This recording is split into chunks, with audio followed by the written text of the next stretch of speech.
जनजाति पर खर्च नहीं किया तो ये पैसा कहां गया? क्या हम जनजाति राजस्थान के मूल निवासी नहीं है? क्या हम इस देश के मूल निवासी नहीं है? हमारे साथ भेदभाव क्यों होता आ रहा है? ये ऋषभदेव जो नाम आया है, ये ऋषभदेव नहीं है। आदिवासियों का इतिहास धीरे धीरे खत्म किया जा रहा है। ये पहले केसरिया जी था, इसके पहले धुलेव के नाम था धुलेव। वो एक आदिवासी वहां पर सेवा करता था, वो भक्त था, उसका नाम हटा के इसको ऋषभदेव कर दिया। तो ये आदिवासियों के साथ अन्याय हो रहा है, धोखा हो रहा है। लेकिन जनता की क्षेत्र की क्या मांग है, उस हिसाब से ये बजट जीरो है, कुछ नहीं है इस बजट में, खाली झुंझुना पकड़ा दिया है। हमारे साथ ऐसा अन्याय हो रहा है, मतलब ये भजन लाल की सरकार और यह सरकार आदिवासी विरोधी सरकार है, मैं कहना चाहता हूं। 2026-27 के बजट घोषणा पर बोलने का मौका दिया, उसके लिए बहुत बहुत धन्यवाद।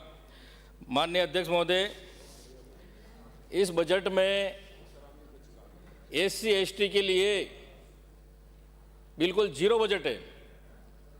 ये सरकार, ये डबल इंजन की सरकार और माननीय मुख्यमंत्री महोदय, मतलब ये इस राज्य में SC/ST के लोग भी रहते हैं, ये इनको पता नहीं है।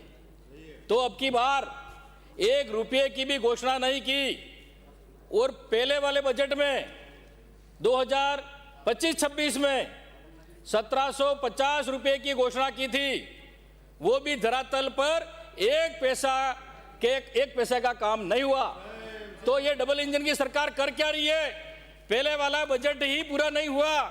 मैं माननीय अध्यक्ष महोदय जी, आपके माध्यम से बताना चाहूंगा कि ये कह रहे हैं कि हमने 5 साल का काम 2 साल में कर दिया। मैं आपको बताना चाहता हूं, 2025 का बजट घोषणा पेज नंबर 26 में उदयपुर में बलीचा तिराहे पर 4 लेन फ्लाईओवर का निर्माण कार्य 50 करोड़ की घोषणा की थी।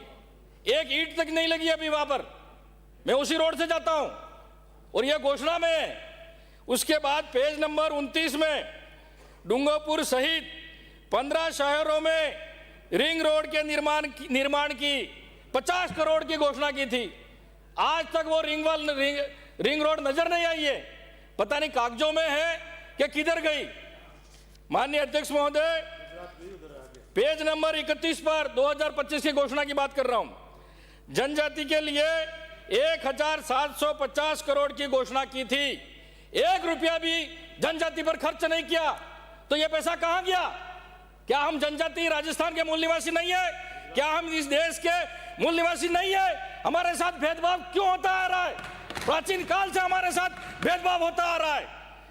एकलव्य का अंगूठा काटा, नहीं तो एकलव्य अर्जुन को भी पीछे छोड़ देता। आज हमारे साथ भी स्थिति ये है। आदिवासी आगे आना चाहता है, आदिवासी बढ़ना चाहता है, लेकिन आदिवासी को रोका जा रहा है उसको। माननीय अध्यक्ष महोदय, पेज नंबर 42 पर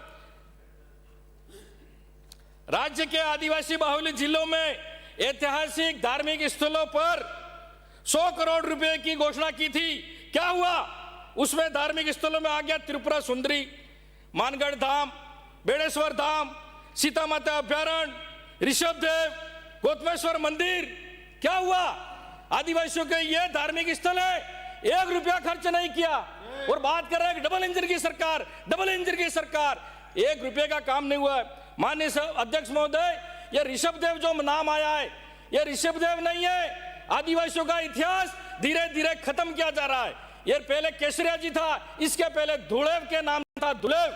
वो एक आदिवासी वहां पर सेवा करता था, वो भक्त था, उसका नाम हटा के इसको ऋषभदेव कर दिया। तो ये आदिवासियों के साथ अन्याय हो रहा है, धोखा हो रहा है। माननीय अध्यक्ष महोदय, इस बजट में ऐसा कुछ नहीं है तो जनता के हित में बजट आया हो। जनता की मांग के अनुसार बजट बनाना चाहिए सरकार को, लेकिन जनता की क्षेत्र की क्या मांग है, उस हिसाब से ये बजट जीरो है, कुछ नहीं है इस बजट में, खाली झुंझुना पकड़ा दिया है। माननीय अध्यक्ष महोदय, मैं कहना चाहूंगा, हमारे TSP क्षेत्र में युवाओं की क्या मांग है, युवा क्या सोचता है? आज भी हमारे युवाओं को नौकरी नहीं मिल रही है, शिक्षा नहीं मिल रही है, शिक्षा की व्यवस्था अच्छी नहीं है, लेक्चरर नहीं है, अध्यापक नहीं है। तो यह देश क्या कर रहा है? डबल इंजन की सरकार क्या कर रही है? TSP क्षेत्र में युवाओं की मांग है। अध्यक्ष महोदय, मैं पहले भी कई बार बोल चुका हूं, जनसंख्या के आधार पर हमारा युवा आरक्षण मांगता है सरकारी नौकरियों में। जिसकी जितनी जनसंख्या हो उतना आरक्षण मिलना चाहिए, ये कब से मांग कर रहे हैं। उसके बाद टीएसपी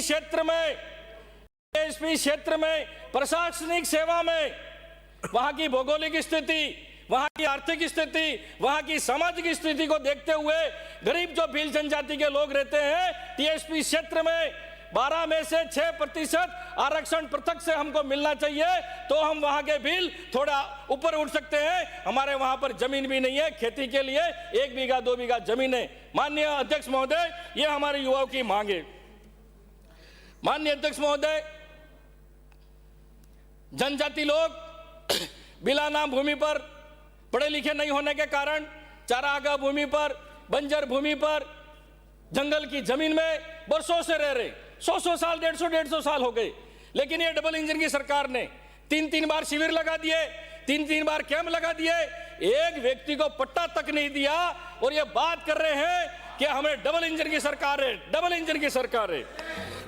माननीय सभापति महोदय, मैं कहना चाहता हूं कि सरकार टीएसपी क्षेत्र में विशेष शिविर लगाए। जो व्यक्ति आदिवासी लोग बरसों से बैठे हुए हैं उनको खातेदारी हक दिया जाए, यह मैं सरकार से मांग करता हूं आपके माध्यम से। माननीय अध्यक्ष महोदय, हमारे भीलों के साथ क्या हो रहा है। जोधपुर संभाग में, सिरोही में, शिवगंज नगर पालिका में कार्तिक भील हत्याकांड हो जाता है।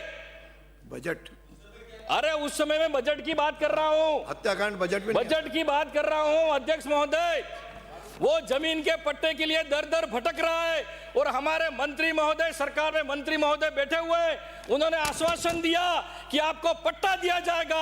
आज तक पट्टा नहीं दिया गया। ओटाराम जी देवासी जो मंत्री बैठे हुए हैं, और उन परिवार को सीएम साहब से भी मिलाया, लेकिन क्यों? क्योंकि वो भील है, इसलिए उनको पट्टा नहीं मिल रहा है। गैर आदिवासी को पट्टा मिल रहा है खांचे वाली जमीन में, लेकिन भीलों को पट्टा नहीं मिल रहा है। वो कह रहे हैं ये जमीन छोड़ दो, आपको दूसरी जगह हम पट्टा देते हैं। ऐसा अन्याय हो रहा है हमारे साथ ऐसा अन्याय हो रहा है।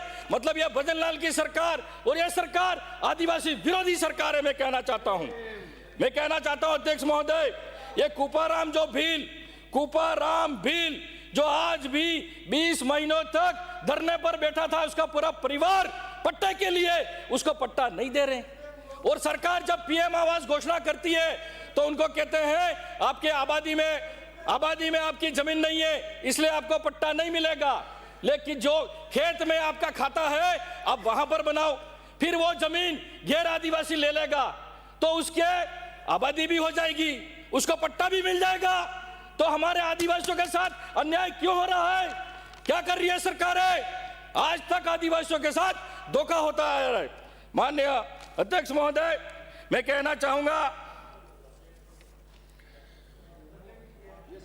हमारे टीएसपी क्षेत्र में कल कारखाने, छोटे मोटे उद्योग धंधे नहीं है। एक नरेगा ही एक है हमारी योजना।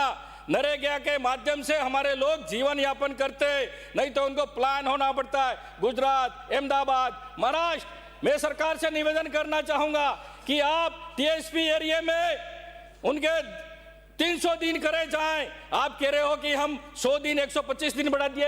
अरे 125 दिन तो हमारी पिछली सरकार ने किए थे, गहलोत सरकार ने 125 दिन किए थे, और वहां पर कोई उद्योग धंधा नहीं है माननीय अध्यक्ष महोदय। इसलिए 300 दिन टीएसपी क्षेत्र के आदिवासियों को मिलने चाहिए, और कारीगर का जो मानदेय है वो 700 रुपये होना चाहिए, और मजदूरी कम से कम 400 रुपये उन श्रमिक की होनी चाहिए। ये मैं मांग करता हूं। माननीय अध्यक्ष महोदय, जो गहलोत सरकार की जो योजना थी अन्नपूर्णा किट योजना, वो इस सरकार ने डबल इंजन ने बंद कर दी। अब खाली थैली पकड़ा दी।